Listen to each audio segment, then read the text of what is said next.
Hello students, very nice good morning to all of you. I am Roshan Kumar of Maths Teachers Modern English School, Kunti Nagar, Nevada. Students, today I am going to start new chapter of class 10 of mathematics, arithmetic progression.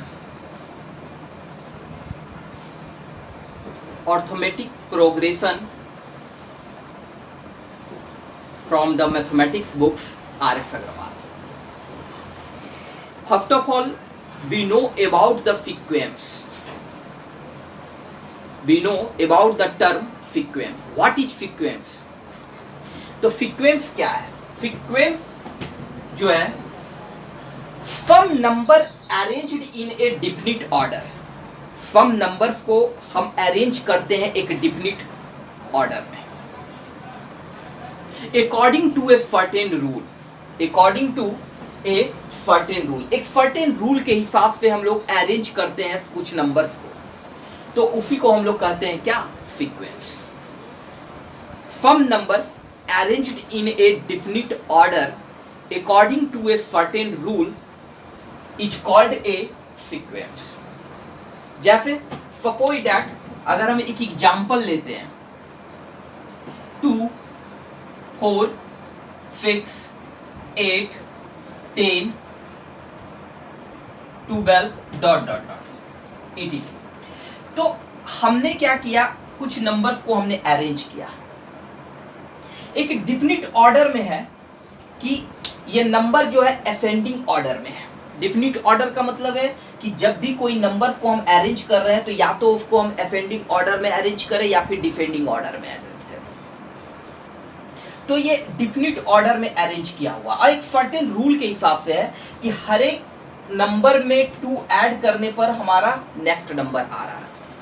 जैसे 2 में first number is 2 में हम 2 को add किए तो हमारा क्या आया 4. फिर हमने सेकंड नंबर 4 में 2 को ऐड किए तो 6 आया. फिर 6 में 2 को ऐड किए तो 8 आया. 8 में 2 को ऐड किए तो हमारा 10 आया. तो हर एक नंबर्स में 2 ऐड करने पर adding 2 of each term is obtained next term. तो प्रत्येक नंबर में अगर हम कहीं पे भी किसी भी टर्म में अगर हम 2 यूज करते हैं तो उसका अगला नंबर हमारा क्या होता है? ऑब्टेन्ड होता है. तो ये जो हमारे नंबर्स हैं, एक तो ये डिफिनिट ऑर्डर में है और डिफिनिट ऑर्डर के साथ according to a certain rule के हिसाब से एक सर्टेन रूल काम कर रहा है इस ऑर्डर में. इस नंबर्स को अरेंज करने में एक सर्टेन रूल है कि प्रत्येक नंबर में 2 ऐड करने पर हमारा क्या आ रहा है? नेक्स्ट नंबर आ रहा है. फिर 2, 3 नहीं 4, 5 नहीं 6, 7 नहीं 8, अल्टरनेट नंबर है, एक को छोड़कर एक दूसरा नंबर है. जैसे 2 के बाद 3 नहीं है 4 है, 4 के बाद 5 नहीं है 6 है, 6 के बाद 7 नहीं 8 है, 8 के बाद 9 नहीं 10 है. तो एक according to a certain rule के अनुसार इसको हम लोग अरेंज किए हुए हैं.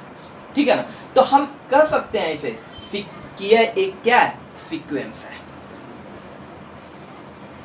तो student some numbers arranged in a definite order.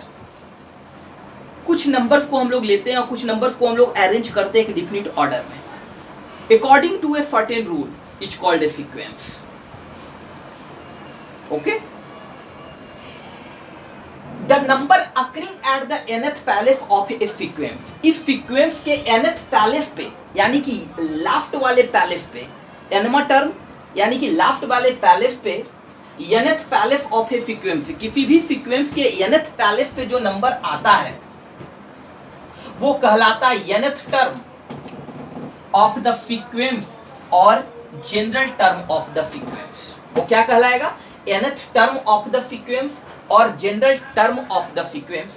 और इसे हम लोग डिनोट करते हैं an और tn से. या तो हम ऐसे लिख सकते हैं an या फिर हम इसको tn के डिनोट कर सकते हैं. तो nth पैलेस पे जो नंबर आएगा किसी भी सीक्वेंस में, nth पैलेस पे जो नंबर अकरिंग होगा उस नंबर्स को हम लोग कहेंगे क्या? nth टर्म या जनरल टर्म. और it is denoted by an और tn. ओके. रूल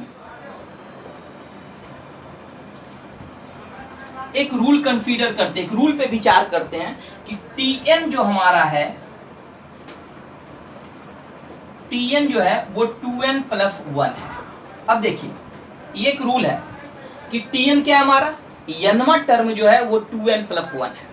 अब यहाँ पे n के जगह पे 1 2 3 4 बारी बारी से हम रखेंगे और हम इफ यदि n इक्वल टू 1 तो Tn बराबर क्या हो जाएगा, T1, n की जगह पर क्या रखाएंगे 1, यानी कि पहला term T1 equal to 2 multiply 1 plus 1, तो क्या हो जाएगा 2 प्लस 1 इक्वल टू 3। तो फर्स्ट टर्म हमारा क्या आ गया 3, ओके, यानी पहला टर्म सीक्वेंस का क्या है 3 है। चलिए n इक्वल टू 2 रखें तो हमारा T2 आएगा और T2 हमारा क्या होगा, सेकेंड टर्म होगा, यानी कि सेकेंड टर्म, और यहाँ हो जाएगा 2 मल्टीप्लाई 2 प्लस 1, 2 2 जा 4 और प्लस 1 5, तो हमारा सेकेंड टर्म क्या आ जाएगा 5। उसके बाद n इक्वल टू 3 रखते हैं तो T3 इक्वल टू हमारा आ जाएगा 2 मल्टीप्लाई 3 प्लस 1, 3 2 जा 6 और 1 7, तो 7 9 11 डॉट डॉट डॉट etc। तो ये जो नंबर्स हमारे आए तो ये एक सर्टेन रूल पे है। सम नंबर्स है arranged in a definite order, पहले तो ये एक डिफिनिट ऑर्डर में है, क्या है कि 3 है 5 है 7 है 9 है 11 है, ये क्या है इंक्रीजिंग ऑर्डर में है, असेंडिंग ऑर्डर में है। और इस ये जो नंबर अरेंज किया हुआ है वो according to a definite rule के अनुसार है। Term in this sequence first term equal to 3, second term equal to 5 and third term equal to 7 and so on। Clear है? चलिए तो ये जो सीक्वेंस है इसमें पहले जो पहला टर्म है उसको हम लोग फर्स्ट टर्म कहेंगे, second term, third term, fourth term, fifth term, dot dot dot, और लास्ट वाले टर्म को हम लोग कहेंगे क्या, nth टर्म और जनरल टर्म। क्लियर है? Okay students, after discussing the sequence we know about the fridge and progression and arithmetic progression। तो first of all series, what is series? तो किसी भी सीक्वेंस में जब हम सारे नंबर्स को ऐड कर देते हैं, प्लस कर देते हैं, तो वो बन जाता है एक फ्रीज। कहता है फ्रीज क्या है कि by adding terms of a sequence we get a series. जब हम किसी सीक्वेंस को, जैसे हमारे पास एक सीक्वेंस था ठीक 3 5 7 9 11 डॉट डॉट डॉट etc। अब हम इसी सीक्वेंस के प्रत्येक टर्म्स को ऐड कर दे तो 3 plus 5 plus 7 plus 9 plus dot dot dot etc। तो ये जो हमारा आया इसी को हम लोग कहेंगे क्या, सीरीज। ये हमारा सीक्वेंस है जो दो टर्म्स को एक कॉमा के द्वारा सेपरेट कर रहा है, लेकिन ये यहाँ दो टर्म्स को एक पॉजिटिव साइन यानी प्लस साइन के द्वारा सेपरेट हो रहा है। तो यह प्रत्येक टर्म को, अगर किसी भी सीक्वेंस के प्रत्येक टर्म को हम ऐड कर दें तो वो बन जाएगा क्या, एक सीरीज बन जाता है। ओके, तो by adding terms of a sequence we get a series. Okay, progression, what is progression? तो प्रोग्रेशन क्या है कि सीक्वेंस फॉलोइंग सर्टेन पैटर्न्स। तो सीक्वेंस जो होता है वो एक सर्टेन पैटर्न को फॉलो करता है। जितने भी सीक्वेंस होंगे, अगर सारे सीक्वेंस किसी सर्टेन पैटर्न को फॉलो करता है तो हम कहेंगे कि ये जो सीक्वेंस है वो एक प्रोग्रेशन है। जैसे ये जो सीक्वेंस है 3 5 7 9 11, ये एक सर्टेन पैटर्न को फॉलो कर रहा है। क्या है कि इसका प्रत्येक टर्म जो है वो अल्टरनेट है, 3 के बाद 4 नहीं 5 है, 5 और 6 नहीं 7 है, और एक निश्चित रूल पे डिपेंडेंट है। Tn बराबर 2n प्लस 1। प्रत्येक टर्म में 2 से मल्टीप्लाई करके 1 ऐड कर देंगे, n की जगह पर 1 1 1 पुट करते हैं, तो हमारा ये क्या है, ये जो सीक्वेंस है एक फॉलो करता है एक सर्टेन पैटर्न को। तब हम इस सीक्वेंस को हम लोग कहेंगे कि ये क्या है, प्रोग्रेशन है। Okay, what is arithmetic progression, जो हमारा क्या है चैप्टर है, व्हाट इज अर्थमेटिक प्रोग्रेशन। तो अर्थमेटिक प्रोग्रेशन को हम लोग शॉर्ट फॉर्म में एपी के नाम से भी जानते हैं, एपी। ओके, चलिए, तो arithmetic progression is a sequence. Arithmetic progression है क्या? तो arithmetic progression is a sequence, एक प्रकार का सीक्वेंस है ये।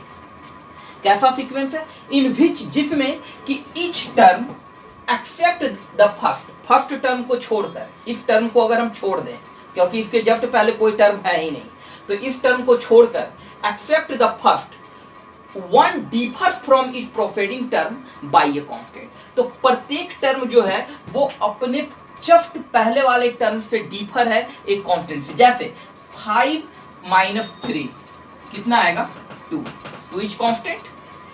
9 - 7 - 5 इक्वल टू क्या आएगा 2। 9 - 7 इक्वल टू क्या आएगा 2। तो ये सारे नंबर्स को उसके ठीक पहले वाले नंबर्स को सब्ट्रैक्ट करते, किसी भी नंबर्स में 1 को छोड़कर, फर्स्ट नंबर को छोड़कर बाकी किसी भी नंबर्स के में अगर उसके ठीक पहले वाले यानी प्रीसीडिंग टर्म को अगर हम माइनस करते हैं तो वो एक कांस्टेंट आता है। हर जगह पर ये कांस्टेंट क्या होगा, सेम होगा। तब हम कहेंगे कि ये जो सीक्वेंस है ये हमारा जो है वो अर्थमेटिक प्रोग्रेशन है। तो इस सीक्वेंस को हम लोग कौन सा प्रोग्रेशन कहेंगे, अर्थमेटिक प्रोग्रेशन कहेंगे। तो यह कह रहा है कि arithmetic progression is a sequence in which each term except the first one differs from its preceding term. वो डिफर मतलब differ from its preceding term by a constant, एक कांस्टेंट के द्वारा डिफर हो रहा है। जैसे यहां देख रहे हैं कि 3, 5, 7, 9, 11 डॉट डॉट डॉट etc क्या है, एक प्रकार का सीक्वेंस है। ये एक सीक्वेंस है, क्लियर है।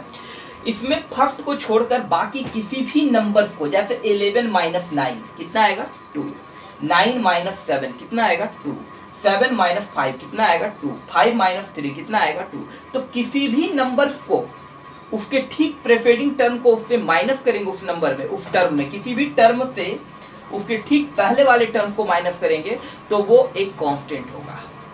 और ये कांस्टेंट हर जगह पे समान होगा, हर जगह पे यही कांस्टेंट होगा। जब किसी भी टर्म को लें और उसके ठीक पहले वाले टर्म को माइनस कर दें तो जो कांस्टेंट आएगा वो हर जगह पे सेम होगा। तो इसी को हम लोग कहेंगे कि ये जो सीक्वेंस है हमारा अर्थमेटिक प्रोग्रेशन है, क्लियर है। चलिए, कहता है कि this constant is called the common difference of the AP. और इस कांस्टेंट को हम लोग कहेंगे क्या, common difference of the AP, AP का कॉमन डिफरेंस, क्लियर है। चलिए, किसी भी अर्थमेटिक प्रोग्रेशन में फर्स्ट टर्म को हम लोग ए से इंडिकेट करते हैं, A is the first term, clear. Common difference जो होगा उसको हम लोग डी से इंडिकेट करते हैं। और nth टर्म यानी कि nवां टर्म को हम लोग tn से इंडिकेट करते हैं। ये याद रखना है कि फर्स्ट टर्म को किसी ऑर्थोमेटिक प्रोग्रेशन में फर्स्ट टर्म को a से, कॉमन डिफरेंस को d से और nth टर्म को tn से इंडिकेट करते हैं। Okay friends, let's us examples so that कि the progression 8, 11, 14, 17, 20 dot dot dot is an AP में ऑर्थोमेटिक प्रोग्रेशन में find its first term and the common difference. इसका फर्स्ट टर्म बताना है और कॉमन डिफरेंस बताना है। तो students, given progression is solution.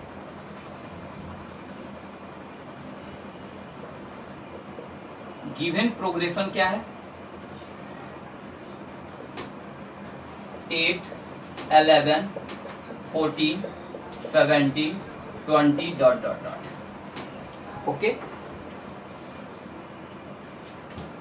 Are in AP. ये जो प्रोग्रेशन है किसमें है, ऑर्थोमेटिक प्रोग्रेशन में।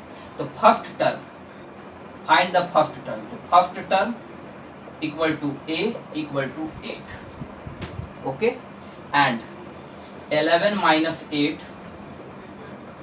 Equal to 14 - 11 equal to 17 - 14 equal to 20 minus 17 equal to dot dot dot equal to 3. This is constant. This is constant. ठीक है. Each term differs from its preceding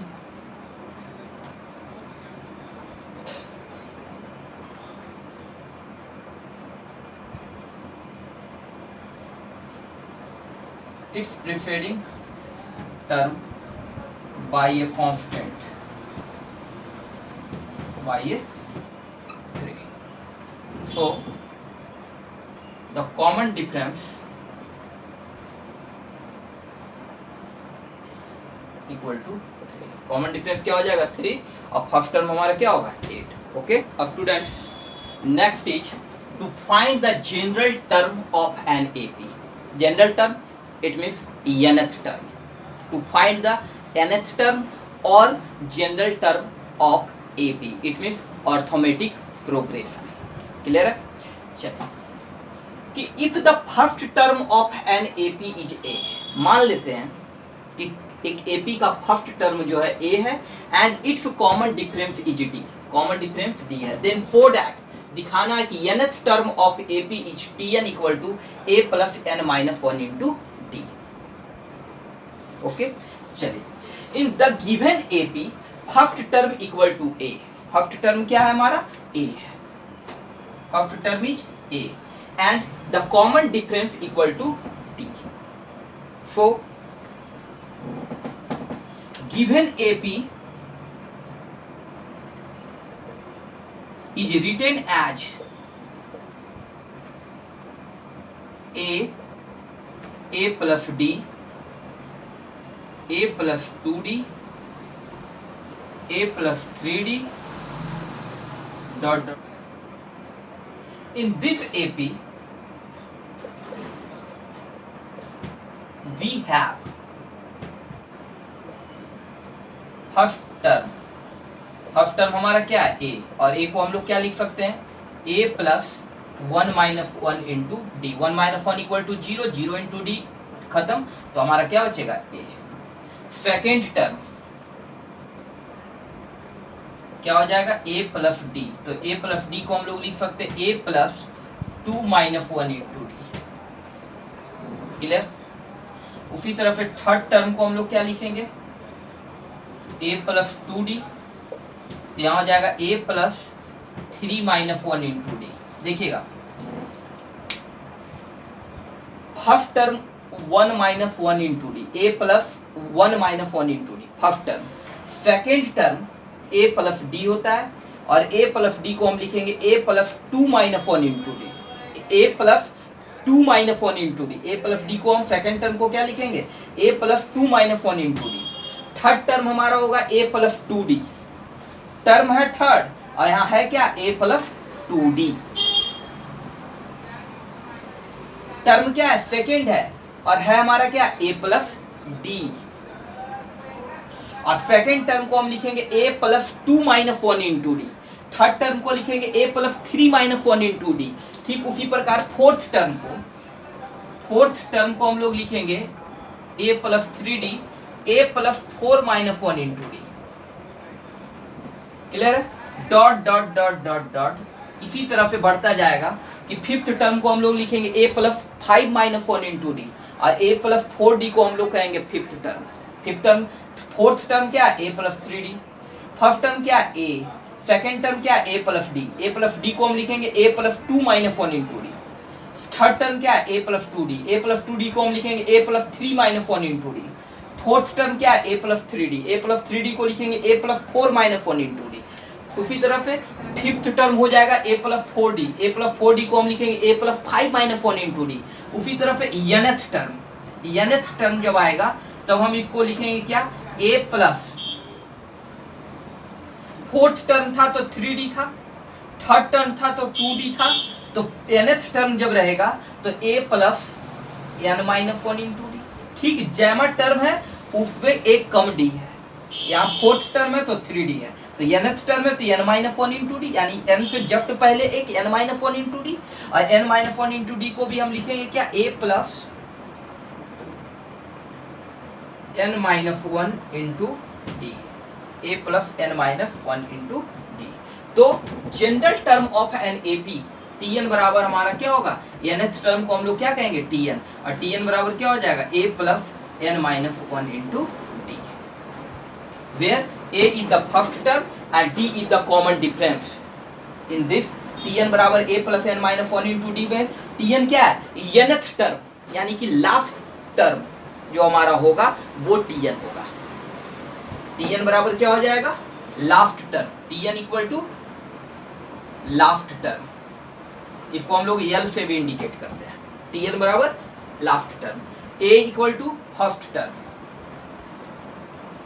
first term, N equal to number of terms, number of terms of an AP. किसी भी AP में जितने भी terms होंगे, 5 होंगे, 10 होंगे, 20 होंगे, 50 होंगे, वो हमारा n कहलाएगा। और d हमारा क्या है, common difference, common difference. Okay, example is find the nth term and 16th term, 16वां term of the AP 3, 5, 7, 9, 11। For students, given AP 3, 5, 7, 9, 11, dot dot dot. Here first term, it means A equal to 3 and common difference equal to D equal to 5 minus 3 equal to 2. Okay, so nth term equal to Tn equal to a plus n minus 1 into d। तो a क्या है, 3 plus n हमारा क्या है, n minus 1 and d क्या है 2। हम लोग लिख सकते हैं इसको 3 प्लस 2n माइनस 2, 3 में फिर 2 जाएगा तो क्या बचेगा 1, तो दैट इज 2n प्लस 1। तो 2n plus 1 is the nth term and 16th term. Second question क्या है, 16th टर्म, 16th टर्म जो होगा वो क्या हो जाएगा, T16। तो T16 equal to a plus